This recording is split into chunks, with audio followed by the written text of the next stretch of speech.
ከሀገር ጉዳይ ተመለስን አዲስ ቀን ላይ ናችሁ አብራችሁ ስላላችሁ እናመሰግናለን። አሁን በዶት ስትሪም የተለያዩ መረጃዎችን ወደ እናንተ የምናጋራበት ሰዓት ነው። ሰለሞን ከበደ እዚህ ይገኛል።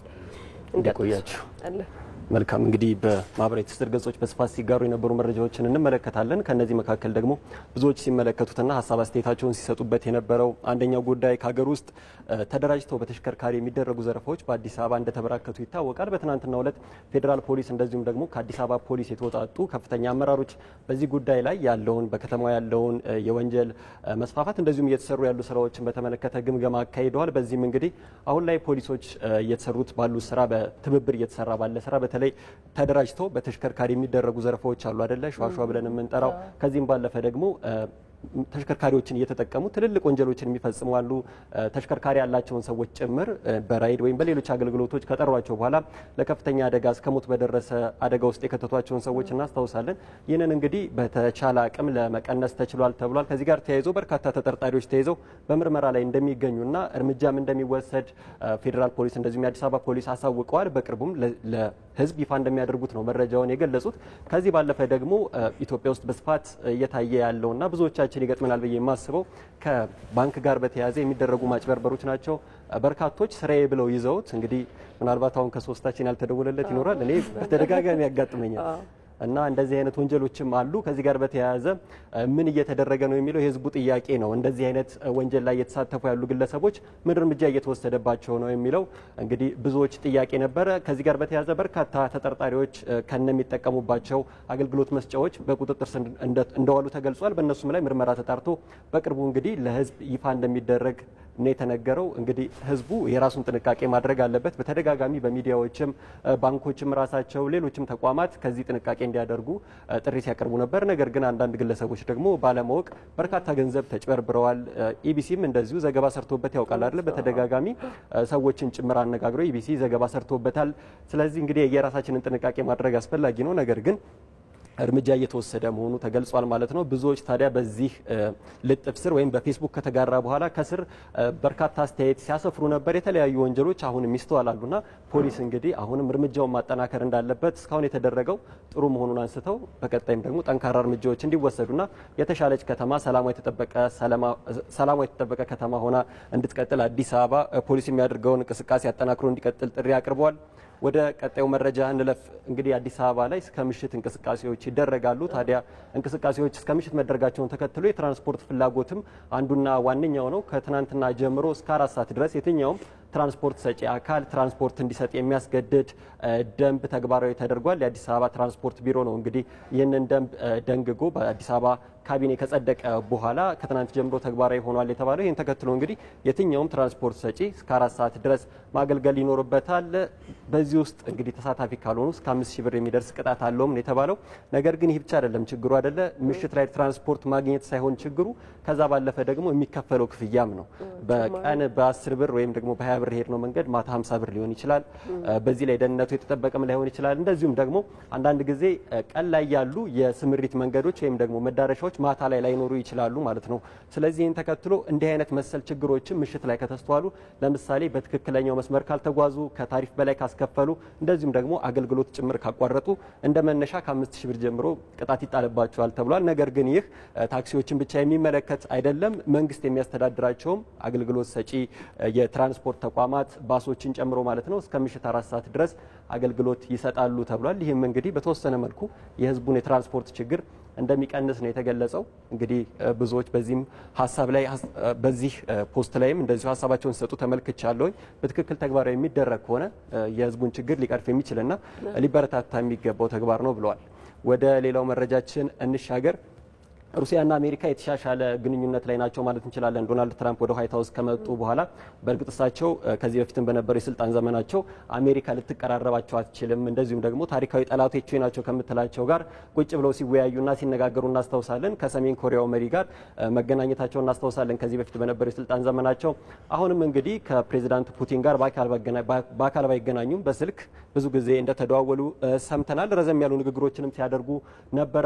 እንግዲህ ወደ ሩሲያ ያቀኑ የአሜሪካ ዜጎች በተለያየ ምክንያት እስር ላይ ይገኛሉ። እንደዚሁ ደግሞ በአሜሪካን በተለያየ ምክንያት በእስር ላይ የሚገኙ የሩሲያ ዜጎች አሉ። በትናንትናው ዕለት ግን አንዳንድ ዜጎችን እስረኞችን ተቀያይረዋል ማለት ነው።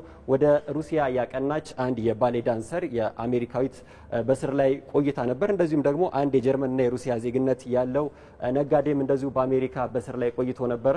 ነገር ግን በትናንትናው ዕለት በተባበሩት አረብ ኤሚሬትስ እነዚህ ሁለት እስረኞች ወደ የሀገራቸው መመለሳቸው ተሰምቷል። ከዚህ ጋር በተያያዘ ግን እየተነሳ ያለው ሌላኛው ጉዳይ ምንድን ነው? የተባበሩት አረብ ኤሚሬትስ አሁን ላይ በዓለም ዲፕሎማሲያዊ ግንኙነቶች ላይ ያላት ተጽዕኖ እየበረታ መሆኑን ነው እየተነገረ የሚገኘው። ዩክሬንና ሩሲያ እንኳን በሚያደርጉት የተኩስ አቁም ስምምነት ላይ መደራደሪያ ያደረጓት የተባበሩት አረብ ኤሚሬትስን ነው እና እቺ ትንሽዬ ሀገር በዲፕሎማሲው መስክ ግን ትልቅ ተጽዕኖ እየፈጠረች እንደሆነ ተነስቷል። የምስራቁንና የምዕራቡን ዓለም ማቀራረብ ጭምር የቻለች መሆኗን የተገለጸው ትናንትናም እንግዲህ ለእስረኞች ልውውጥ የተመረጠችው ቦታ እንግዲህ የተባበሩት አረብ ኤሚሬትስ ሆናለች ማለት ነው። ሁለቱም እስረኞች ወደ የሀገራቸው መግባት ችለዋል። ትልልቆቹ ሚዲያዎች በሰፊው ሲያነሱት የነበረ ጉዳይ ነው። ምክንያቱም ይህ ከጥቂት ጊዜያት በፊት የሚታሰብ አልነበረም። የሁለቱ እንግዲህ ቤተሰቦቻቸው ጭምር ጭንቀት ውስጥ የነበሩበት ነውና ትናንትና ማምሻውን በስፋት ሲዘገብ የነበረው ጉዳይ ነው። ወደ ቀጣዩ መረጃችን እንለፍ። ትናንትና ማምሻ የተሰማው በአሜሪካ የተከሰተው አደጋ እንግዲህ ብዙዎችን ያሳዘነ ነው። ፕሬዚዳንት ዶናልድ ትራምፕ ሀዘናቸውን ገልጸዋል። በኒውዮርክ ወንዝ ላይ በተከሰከሰ ሄሊኮፕተር ምክንያት 6 ሰዎች እንግዲህ ህይወታቸው ማለፉ ተሰምቷል።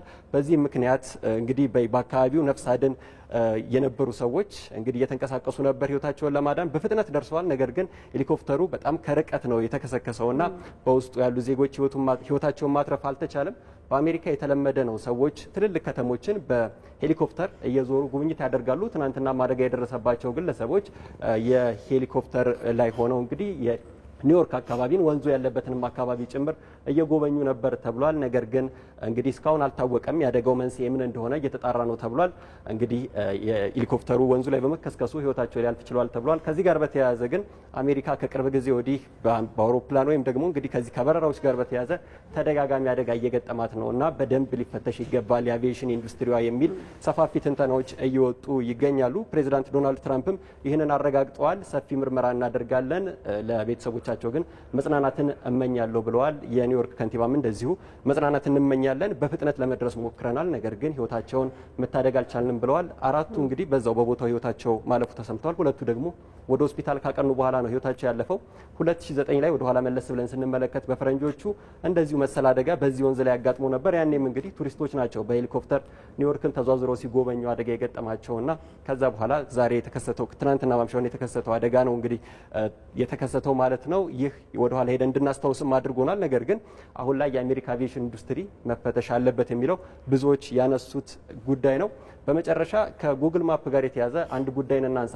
አሁን ላይ ብዙዎቻችን እንጠቀማለን አይደል? ጉግል ማፕን አንዳንድ ቦታዎች ሲጠፉብን ከተሞች ላይ ስንንቀሳቀስ ቦታዎችን ለመጠቆም የምንጠቀምበት መተግበሪያ ነው። ብዙዎችን እያገዘ ይገኛል። ነገር ግን ትናንትና ማምሻውን በኢንዶኔዥያ የተከሰተው ጉዳይ ብዙዎችን ያነጋገረ ነው። አንድ ግለሰብ እንግዲህ ድልድዩ ከተዘጋ ትንሽ ቆይቷል። ነገር ግን ያ እንደተዘጋ ጉግል ማፕ አላሳየውምና በድልድዩ ጫፍ ላይ ሲደርስ ቀጥታ ነው እንግዲህ መኪናው የተወረወረው። ነገር ግን የሚገርመው 12 ሜትር ያክል መኪናው ከተወረወረ በኋላ ሁለቱም ተሳፋሪዎቹም እንደዚሁም አሽከርካሪውም በህይወት መትረፍ ችለዋል። ነገር ግን ምስሉን ለሚመለከተው ሰው በጣም የሚያሳቅቅ ነበረ። ይህን ተከትሎ እንግዲህ ጉግል ማፕ መንገዱ መዘጋቱን አስቀድሞ ማሳየት ነበረበት፣ በየጊዜው መረጃውን ማዘመን አለበት የሚለው ሀሳብ በስፋት እየተነሳ ይገኛል። ከዚህ በፊት በህንድ እንደዚሁ የተሰበረ ድልድይን ጉግል ማፕ ቶሎ መረጃውን ባለማሳየቱ ምክንያት የሰዎች ህይወት አልፏል። እንደዚሁ በአውሮፓም በተመሳሳይ የተዘጉ መንገዶችን ጉግል ማፕ ቶሎ መረጃዎችን አፕዴት ባለማድረጉ ምክንያት ሰዎች እንግዲህ ካርታውን እየተከተሉ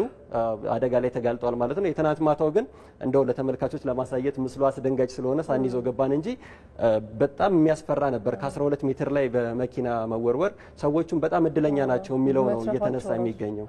በቀላል ጉዳት ነው የተረፉት። ማታውቀው መንገድ ላይ ራሱ ጥንቃቄ ማድረግም ያስፈልጋል።